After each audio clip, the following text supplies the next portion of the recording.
Thanks for joining us today on this edition of Business Daily. Coming to you live from Seoul, I'm Lee Ji-yoon. Before we get started, let's first take a look at today's highlights. Korea raised cigarette taxes for the first time in a decade starting this year. Now, with 2015 nearing an end, how effective were these taxes in curbing smoking? How did Korea's financial sector do this year? We saw news of ballooning household debt and the BOK's record low interest rate topping the headlines in 2015. We'll sit down with an expert for a closer look. But first, Korea's industrial output dropped for the second straight month in November due to sluggish exports. Business sentiment also worsened this month. Our Hong Jie has this report. Statistics Korea says output across all industries slid 0.5% in November from a month earlier, marking 2 straight months of decline.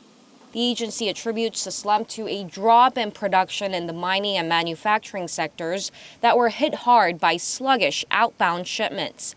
Exports have dropped every month this year through November, and in October, they plunged nearly 16%, the biggest drop since the height of the global financial crisis 6 years ago.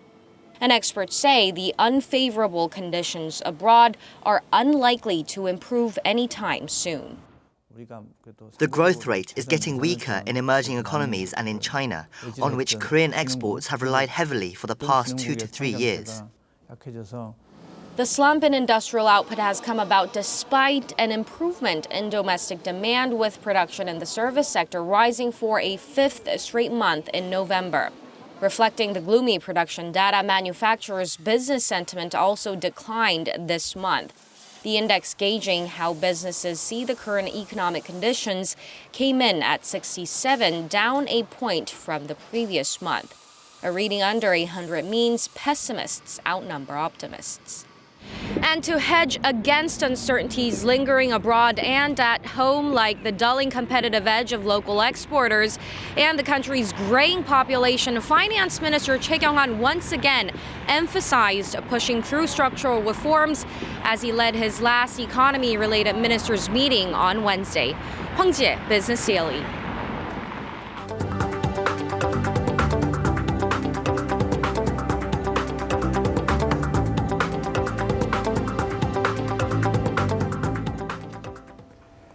At the start of this year, the government more than doubled its cigarette tax, saying it's meant to curb smoking rates here in Korea. So a year on, what kind of effects did we see from it? Our Eunice Kim takes a look. Despite sub-zero temperatures, smokers make their way outdoors, where they're allowed to light up. Data from NGO Korea Taxpayers Association show 3.3 billion packs of cigarettes were sold this year. That is a drop of 23% compared to last year. Also noticeable is how significantly tax revenue bloated. Coming in at $9.5 billion, the cigarette tax collected grew by 64% on year, more than what even the government had forecast. The stated intention was discouraging smoking, as the cigarette tax was pushed up from about $1.32 to $2.85 for an average pack, effective January 1st. The plan seemed to initially work, as sales compared to the end of 2014 more than halved in January. But tobacco sales climbed throughout the year, narrowing the degree of decline. Ultimately, the ratio of adult male smokers who succeeded in quitting underwhelmed. According to Health Ministry data, as of July, 35% of Korean adult males were smokers, a drop of 5.8 percentage points from 2014 and short of the 8 percentage points the government had hoped for. I tried quitting for a day, couldn't do it. It was just too hard. Suspicion is growing over whether the real aim was to pad government coffers. Collecting taxes on items average members of the public use regularly doesn't mitigate income inequality.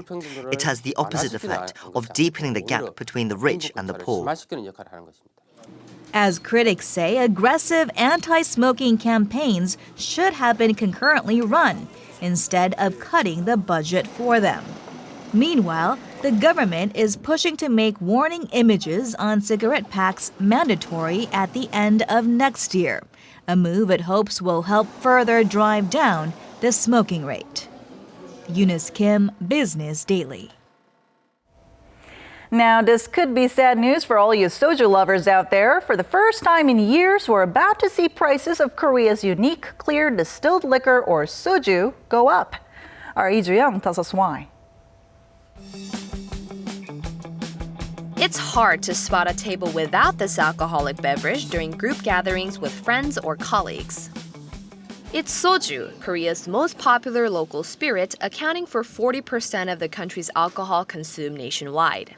But as of the end of November, this drink, loved for its low price and relatively high alcohol content, has entered a new price range.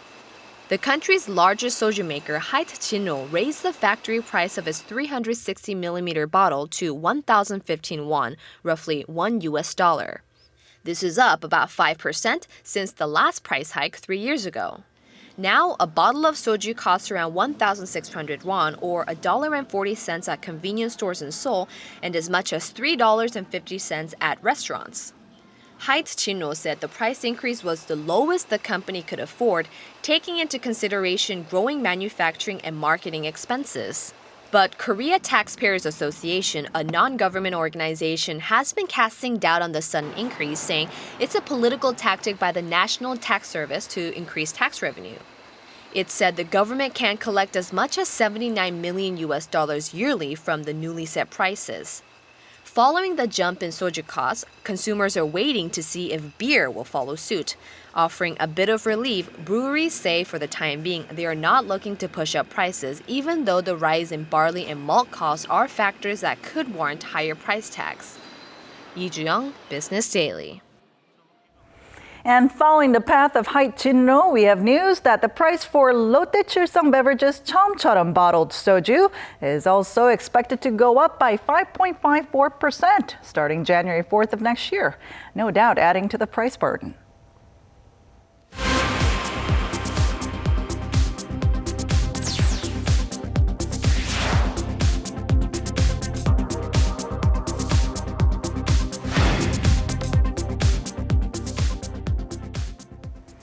And today we bring you the second part of our 3-day special series on reviewing the Korean economy. Let's look at what events shaped the country's financial sector this year. Take a look.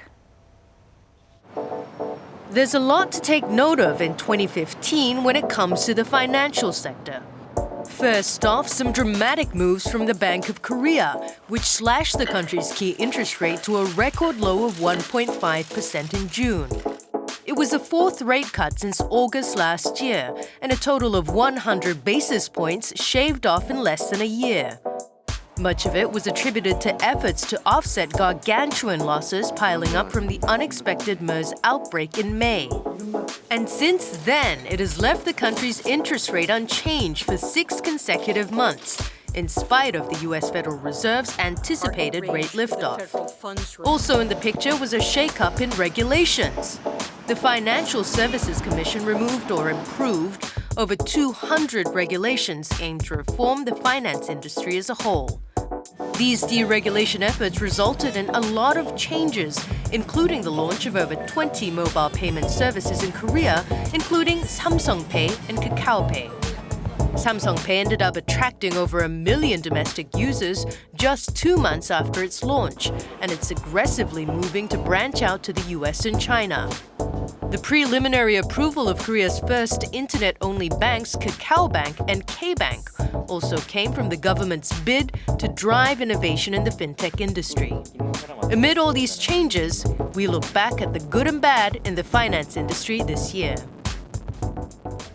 And to tell us more about this, Professor Kim Se-won from Ewha Women's University joins us in the studio today. So good to see you, Professor. Pleasure to be here. So this year's key word in Korea's financial sector, I think, was reform. I think it's fair for us to say that a lot of the changes that we've seen in the financial sector came from these reforms. Now, we want to know what were some of the problems that were faced by Korea's financial sector that required so much reform? Well, from a long time ago, the financial companies like banks and securities companies hired the best qualified workers in Korea. But unfortunately, they were not as competitive as manufacturing companies like Samsung and Hyundai. I think there are two reasons for this. The first is very strict and widespread government regulations that didn't give much room for financial innovations. And secondly, the financial workers pretty much stuck to the status of quo because they believe that the market is run by regulation, not by competition or financial innovations.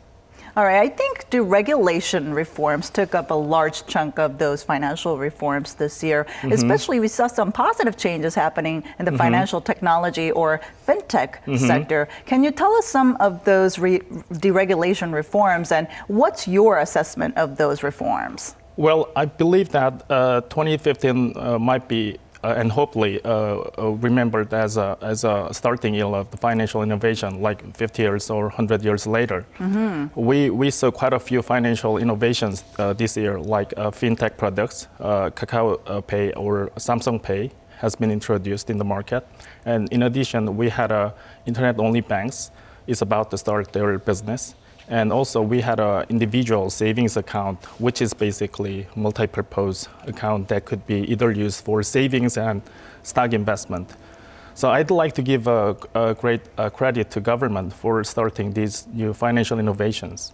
All right, you mentioned internet-only banks just now, but these are actually expected to launch for the first time here in Korea next year. So what kind of changes can we expect from these internet-only banks next year once they launch, and what kind of tasks remain on the agenda for them to successfully launch? Well, the internet-only banks are banks. That means they need to compete with traditional commercial banks in Korea. Right. So without providing loans at a lower interest rate or without providing more accessibilities through internet, they can survive the competition.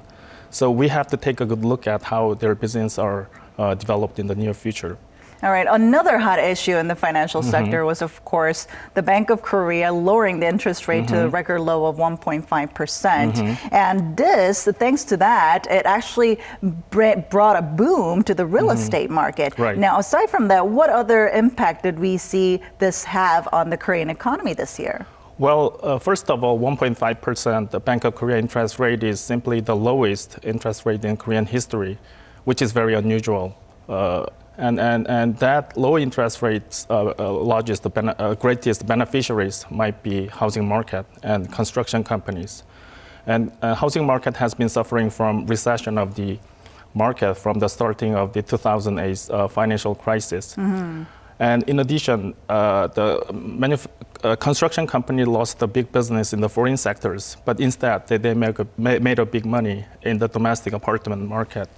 So that was a great help to construction companies. And in addition, from second half of the 2015, domestic consumption and facilities investment is recovering very slowly, which is partially, I believe, due to low interest rate. All right, then we also saw the downside of this record low interest rate, which was the country's massive household debt. Now, how serious is this situation? Well, I believe that the low interest rate is something like a two-edged sword to Korean economy. That gave a big help to certain part of the economy. At the same time, that gave a big burden by increasing the debt to every part of the economy. So particularly, we have largely increased debt for households, government sectors, and corporations. Then what has the Korean government been doing in order to, I guess, tackle this growing household debt problem? Well, recently, Korean government, until last year actually, 2014, Korean government really promoted the housing market by lowering interest rate and by relaxing housing market regulations of the higher DTIs and LTVs. But because of that, housing market became too hot. So Korean government recognized that there can be some problems related to fast increasing household debt. So they began to put more regulations on housing loans. Now, another big news this year was, of course, the rate hike coming from the U.S., which finally came this month, right? And we're actually expected to see some further increases next year, perhaps. Right. So aside from that, what are some of the major issues surrounding global financial market that we should look out for in the new year? Well, actually, as you point out, the largest risk factor of the next year might be higher interest rate pressure in Korean money market. Since that is very a serious problem, along with higher debt, more debt from households and companies, the people who are sitting on the debt will have a more burden for paying back their principals and interest. All right, then how are we expecting Korea to adjust this monetary policy next year? Well, because of the higher interest rate from United States, there will be higher, of course, pressure of the interest rate in Korean money market because people withdraw money from Korean money market. So I believe that Bank of Korea will try to accommodate that higher interest rate pressure by increasing Bank of Korea interest rate once or twice in 2016. All right, we're obviously expected to see more financial reforms take place next year as the government is actually willing to pull out all the stops to make all these reforms happen. Right. So what other things do you think Korea needs to do next year in order to see improvements in its financial sector compared to 2015? Well, in the long term, I think the improving productivity and efficiency of the financial market is very crucial for the economic development of the Korea. Financial market is not anymore something helpers of the manufacturing sector in advanced countries like US, UK, Japan, and Germany. And they are simply the largest employers of the economy. So to improve our potential of the economic growth, it is really good to have a well-developed and efficient financial market. And recently, actually, quite a few financial companies like banks and securities companies started their broad layoff. And that does help out the decreasing the labor cost, but that does not help to improve their productivity and efficiency. All right, thank you so much for your insight today and this year, throughout this year. Thank you very much. Thank you.